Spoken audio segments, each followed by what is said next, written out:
SnowRunner released 3 new Western Star trucks this week.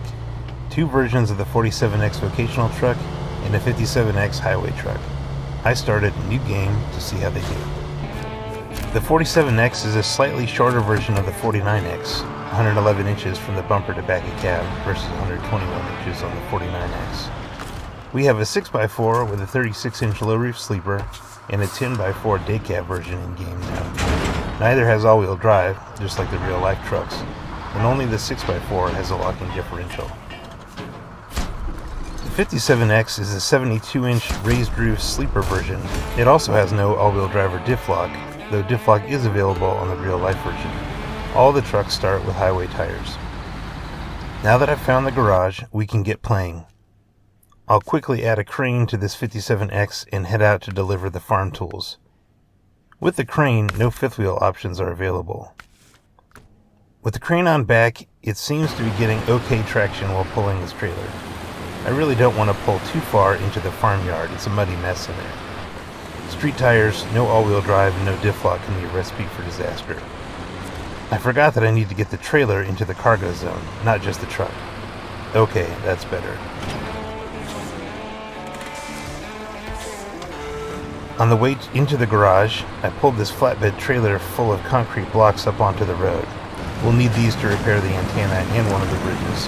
It is slow going trying to get it through the mud, but once I'm on firmer ground, it's no problem.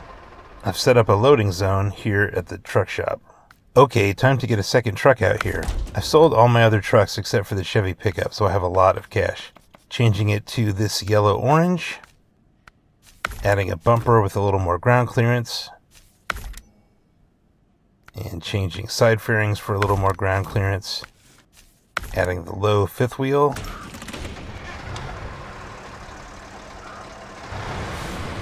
okay, I now have a sideboard bed trailer on and I'm ready to load up and fix this antenna.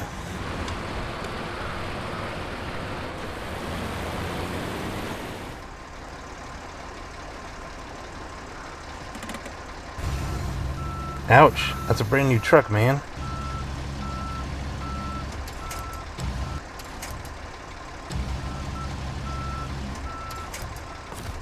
Cargo packed, I'm headed out.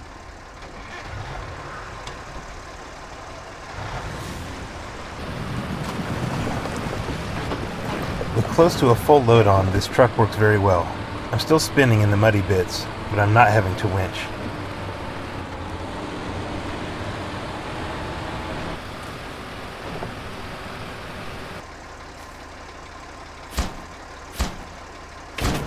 Tower fixed.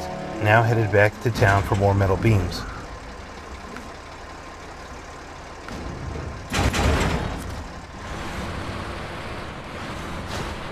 I'm going to grab this trailer too. I'll need those service parts and bricks pretty soon, and I don't want to head to the factory yet.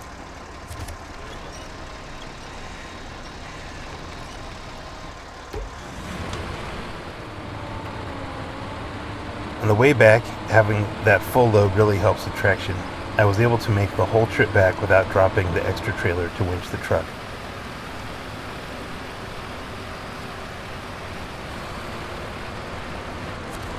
Back at the yard, I need to offload the metal and load up 2 concrete blocks to fix that first bridge, along with a load of bricks for the farm. I'm also going to grab another 57X and drag it along to bring the flatbed trailer from town back to the garage.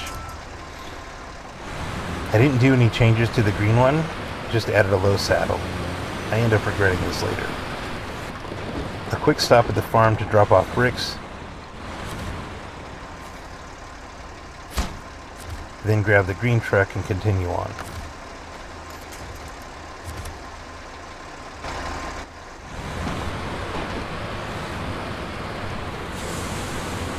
Heading up the hill, I'm very impressed with the 57X as long as it's on pavement and dirt, and as long as I have a load on the trailer. I'm able to stay in top gear most of the time.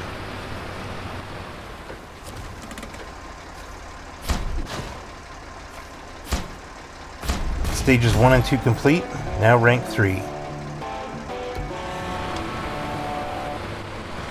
Back down the hill, pick up the green truck and heading into town.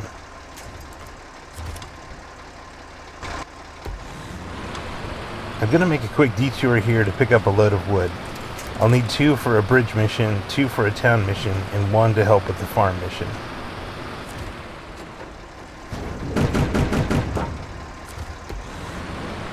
The GMC can barely do this hill in first gear, and the 57X is pulling it in fourth. Okay, drop off 2 loads of lumber for Steel River supplies, and fill those spots on the trailer with steel beams.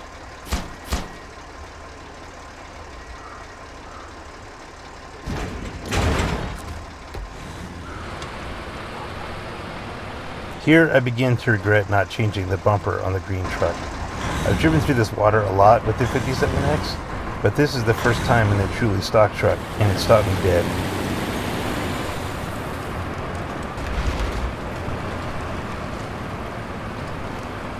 I can't go forward or backward, and end up having to winch myself up the far side to keep going.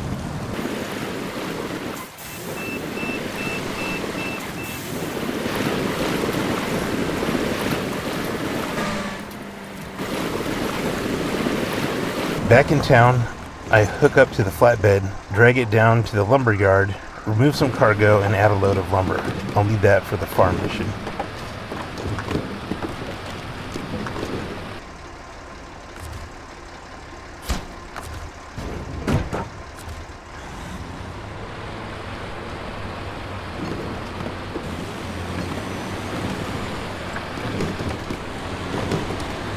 Back on the main highway, I hook the trucks together for a road train to the farm.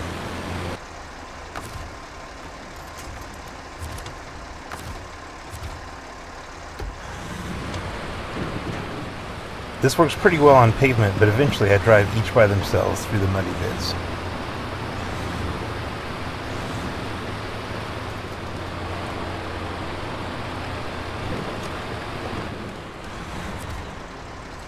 Dropping off 1 brick and 1 wood. I'm not a good backer of trailers, but I did a pretty good job here.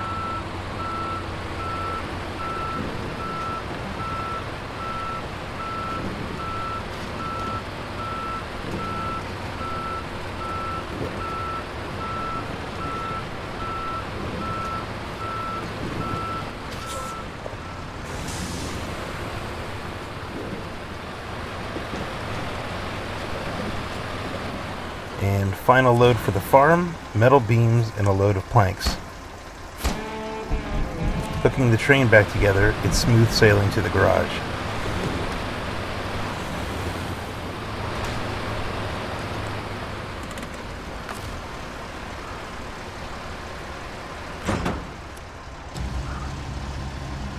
Time to try out the 47X.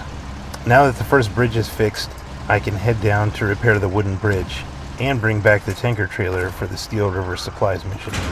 I've outfitted the 47X 36-inch sleeper with a sideboard bed, but no other changes. With a full load of wood in the bed, it seems to be doing pretty good. Momentum helps for sure.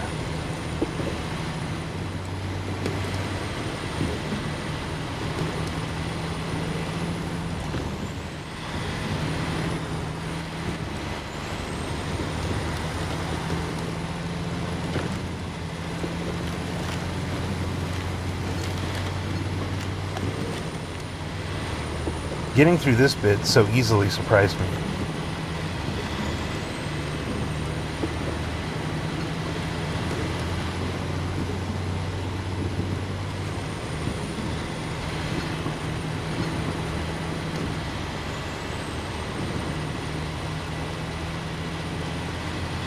Okay, bridge is fixed. Time to pick up that tanker trailer. Here's where it all goes wrong. Without any weight over the drive axles, I can barely get it to move. Lots of winching.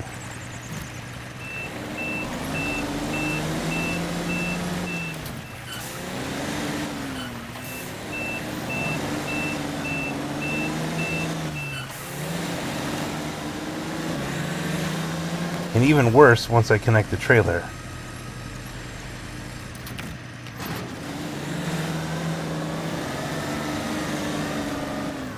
Lots of winching, disconnecting, winching, reconnecting, and ultimately stuck.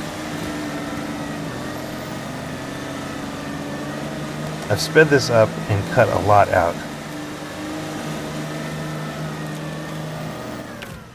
time for some help. Level 3 means slightly better tires and some truck repair supplies for the Scout. I haven't driven the pickup in a long time. It's kind of fun. Once it's hooked up, I'm able to slowly tow it up the hill.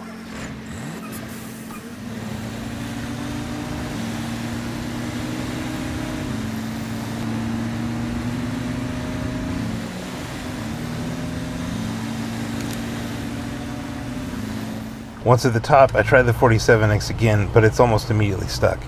Thankfully, the pickup is right there.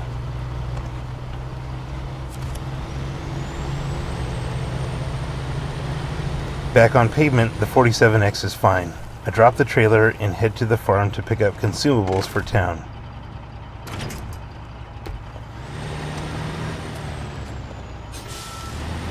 I'm almost immediately stuck again.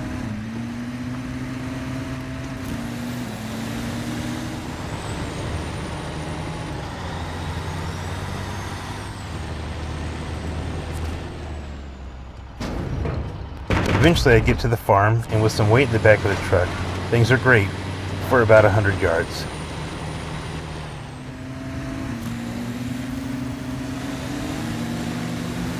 After getting unstuck, I'm able to make it to the tanker trailer, hook up, and drive it back to town.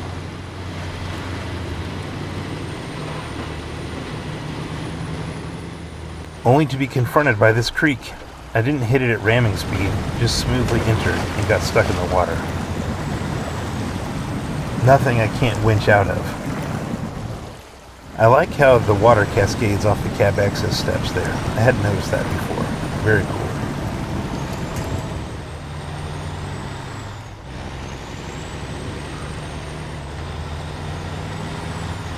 Okay, drop off these consumables and trailer and back to the 57Xs. We're going to be delivering bricks, metal, and the giant fuel trailer to the factory. That means changing the fifth wheel on the green truck to a high saddle and dragging along some service spare parts to eliminate the rock slide. Without any weight on these drive wheels, I'm needing some help from the Scout truck.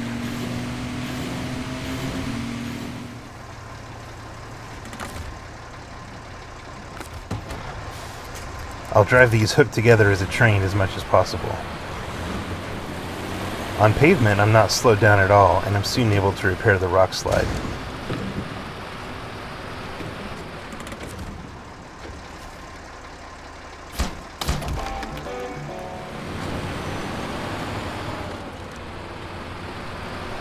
After a little trouble turning around, I'm back on the road headed down to the gas station.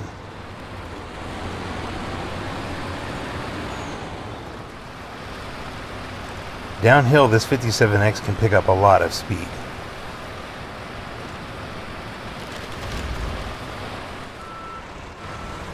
Okay, now I have the big trailer hooked up and ready to drive it to the factory. But first, I want to deliver the metal and bricks. I have enough metal on board, but we need to drive over to the warehouse to pick up bricks. There's no non-mud way to get there. We'll see how this goes. It does not go well. Thankfully, the Scout pickup is nearby. After hooking up to the 57X and remembering to turn its engine on, I'm able to tow it across the muddy pass. When did I get a flat tire? And why didn't I opt for the spare? Loading up bricks, and because I'll need it to repair a rock slide, and I have the room, a box of service spare parts.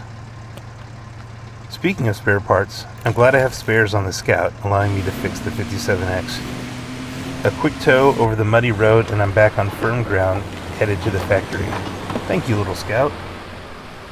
No drama on this trip, very smooth.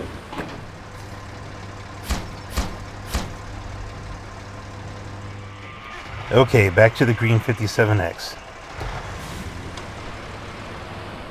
Things started off okay, but I got a little bogged down. Luckily, the Scout was within shouting distance, and I was able to pull the 57X through the rough bit back onto the pavement. Thank you again, little Scout. The rest of the trip is uneventful. The 57X pulls this trailer well.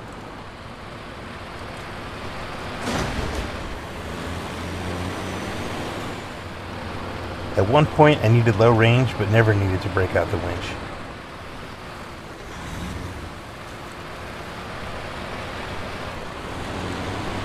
Arriving at the factory and delivering the trailer brings me up to rank 4.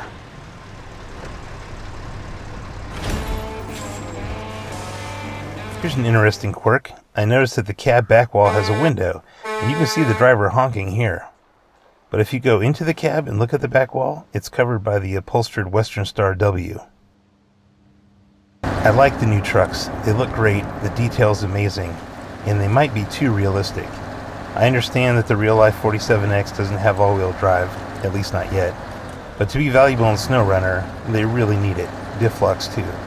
Right now, with better tires, they do okay if you stick to pavement and dirt, but get bogged down almost immediately in mud or snow. It's not so important that the 57X have all-wheel drive, but I really think it needs diff lock as well. I like the way it looks, and will use it for as much pavement and dirt-based heavy hauling as possible. Western Star is due to release twin-steer versions of both the 47X and the 49X in the next year or so, so fingers crossed we see these in SnowRunner here in the near future. I hope you folks enjoyed the video. Thanks for watching.